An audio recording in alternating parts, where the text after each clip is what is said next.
وَوَصَّيْنَا الْإِنسَانَ بِوَالِدَيْهِ إِحْسَانًا حَمَلَتْهُ أُمُّهُ كُرْهًا وَوَضَعَتْهُ كُرْهًا وَحَمْلُهُ وَفِصَالُهُ 30 شهرا۔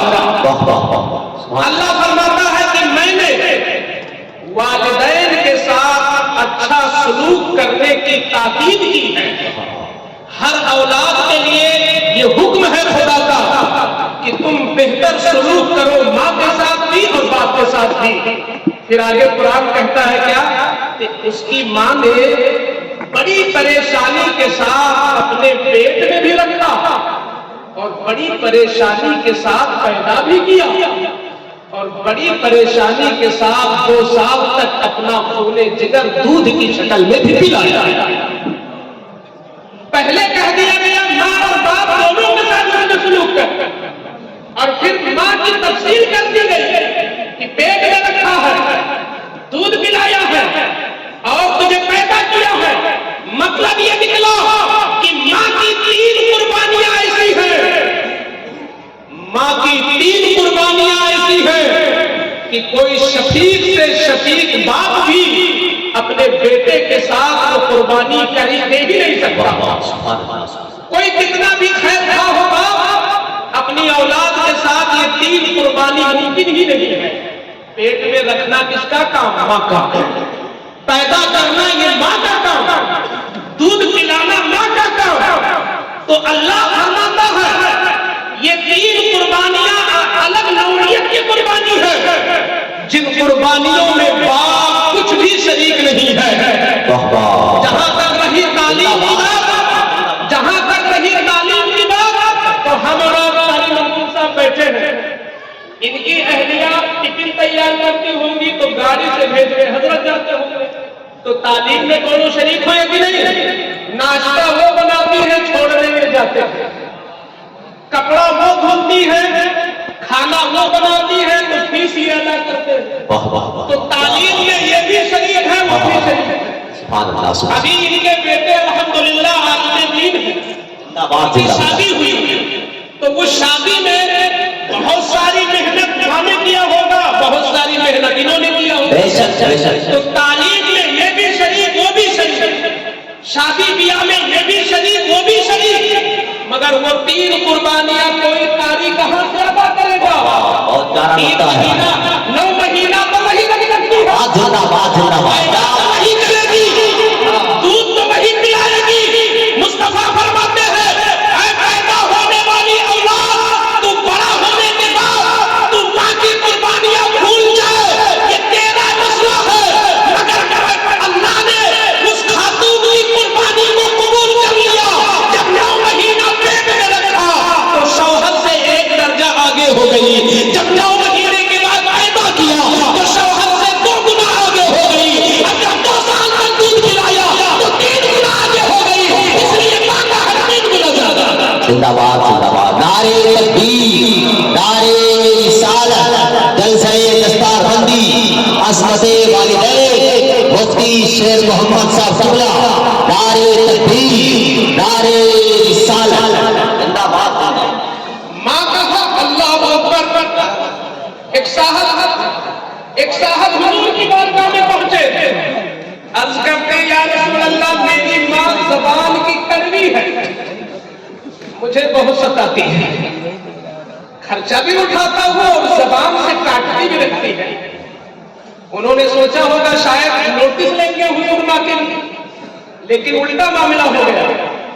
آقا نے فرمایا زبان ہی سے کچھ کہتی ہے نا، صرف سن تیرے ماں کا تیرے اوپر اتنا بڑا احسان ہے کہ اگر اپنی زبان سے تیرے گوشت کو کاٹ کر کھا لے تو بھی تو کچھ کہنے کا ارادہ نہیں ہے، اتنا بڑا حق ہے ماں کا تیرے اوپر۔ اللہ اکبر، سبحان اللہ۔ تو عرض کرتے ہیں واللہ لا اقول لها شیئا، اللہ کی قسم آج کے بعد ماں کو کچھ نہیں کہوں گا، کیونکہ ماں کا حق بہت زیادہ ہے آج کے بعد ماں کو۔